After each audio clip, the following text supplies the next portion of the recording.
Good morning, dear student. This is Dharmen, your English teacher. So I hope all of you are doing your homework and written work. So if you have any problem regarding your homework or written work, you can also call me on my personal number or SMS me. Okay. So let's start. Today we are discussing about your first chapter, that is the solitary reaper. Today we are discussing about your first chapter, that is the solitary reaper. The solitary reaper. So in this lesson, the poet, so in this chapter the poet explain or discuss, tells us that there is a young lady, very young lady, which describe or explain her problems with the help of a melancholy song. So let's start. Behold her single in the field, yon solitary highland lass. Behold her single in the field, yon solitary highland lass. Reaping and singing by herself, stop here or gently pass. इस कविता में जो poem है, poet कहना चाहता है कि behold her, उसकी तरफ देखकर, सिंगल इन द फील्ड, जो कि मैदान में कैसी है, अकेली है, यॉन सॉलिटरी हाईलैंड लेस, जो कि अकेली लड़की उन पहाड़ी वाले इलाके में वो बिल्कुल अकेली है, reaping and singing by herself, जो खुद से कटाई कर रही है, अकेली ही कटाई कर रही है और खुद से ही एक गाना गा रही है। स्टॉप हेयर और जेंटली पॉज, स्टॉप हेयर और जेंटली पास, आपको यहाँ पर रुकना है या फिर आपको, अगर आप जल्दी में हो तो बिना किसी को डिस्टर्ब किए हुए जल्दी से आप यहाँ से निकल जाइए या गुजर जाइए। स्टॉप हेयर और जेंटली पास, या तो आप धीरे से यहाँ रुक जाओ या फिर धीरे से आप गुजर जाओ। Alone she cuts and bind the grain, alone she cuts and binds the grain, अकेले ही वो कटाई कर रही है और वो जो दाने हैं या जो फसल है उसको क्या कर रही है, वो बांध रही है। एंड सिंग्स अ मेलनचोली स्टेट, और साथ में एक बहुत ही उदासी भरा गाना गा रही है या उदासी भरा गीत गा रही है। O listen for the vale profound, ध्यान से सुनो, फॉर द वेल प्रोफाउंड, उस गहरी घाटी में, is overflowing with the sound, जो कि पूरी तरीके से आवाज से भरी हुई है या उसके जो गीत है उसकी धुन से या आवाज से वो भरी हुई है। Is overflowing with the sound, no nightingale did ever chant, कोई भी बुलबुल इस तरीके से नहीं चहक सकती है। More welcome notes to weary bands, उसका जो उदासी भरा गीत है उसमें कुछ वेलकम नोट्स भी हैं, जो थके हुए मतलब बोझिल मन से कुछ वेलकम नोट्स भी हैं। Of travellers in some shady haunt, उन यात्रियों के लिए भी जो उस रास्ते से गुजरते हुए कोई छायादार अड्डा ढूंढ रहे हैं या छायादार जगह तलाश कर रहे हैं।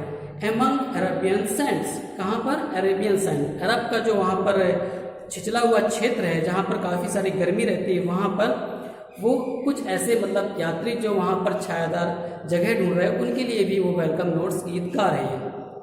A voice so thrilling never was heard, उसकी जो आवाज़ है वो बहुत ही रोमांचित करने वाली है, जो कि कभी भी इस प्रकार से नहीं सुनी गई है।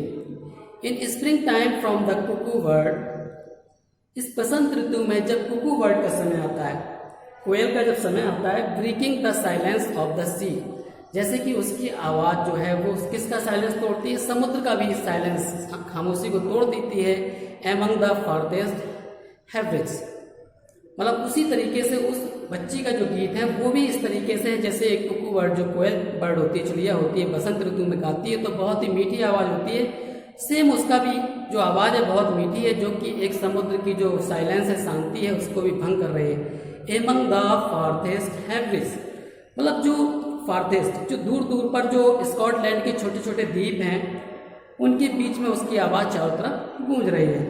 Will no one tell me what she sings, कोई भी मुझे नहीं बता पाएगा कि वो क्या गाती है या क्या गा रही है। Perhaps the plaintive numbers flow for old unhappy far off things, शायद वो पुरानी दुख भरी बातों को याद करके, फ्लो फॉर ओल्ड अनहैप्पी, कुछ दुखद बातों को या जो पहले लड़ाई हो चुकी है, एंड बेटल्स लॉन्ग एगो, और बहुत जो लंबे समय, बहुत समय पहले जो लड़ाई हुई हैं उसके बारे में सोचकर भी हो सकता है कि वो इस तरीके का गाना गा रहे हैं। और is it some more humble name, familiar matter of today, या ये भी हो सकता है कि आज के समय में जो फैमिलियर मैटर होते हैं, पारिवारिक क्लेश होता है, उसके बारे में उसके साथ कुछ ऐसा हुआ हो जिसके बारे में सोच करके वो ऐसा दुखद गीत गा रही है। सम नेचुरल सॉरो, लॉस और pain that has been and may be again. Some natural sorrow, या फिर उसके साथ कुछ प्राकृतिक दुख भी हो सकता है, लॉस और पेन, जिसमें उसने कुछ खोया हो या कुछ उसको दर्द वहां पर महसूस हुआ हो। That has been and may be again, और यह दैट हैज बीन जो इस समय शायद उसको परसिस्ट हो, या उसको इस समय ऐसा कोई कष्ट हो, या फिर ऐसा दोबारा से उसके जीवन में फिर से हो सकता हो, तो उसको सोच सोच करके वो दोबारा से इस तरीके से वो उदासी भरा गीत गा रही है। वट एवर द थीम, किस बारे में, वो किस बारे में गा रही है। द मेडन सेंग, इस प्रकार का जो युवा लड़की है वो इस तरीके का गाना किस बारे में या क्या सोच कर गा रही है। As if her song could have no ending, ऐसा प्रतीत हो रहा है कि उसका जो गाना है वो खत्म होने वाला नहीं है। आई सो हर सिंगिंग एट हर वर्क, मैंने उसको अपने काम को करते समय उसको गाते हुए देखा। And over the sickle bending, और वो हंसिए के साथ वहां पर झुकी हुई थी, फसल काट रही थी और हंसिए के साथ वहां पर झुकी हुई थी।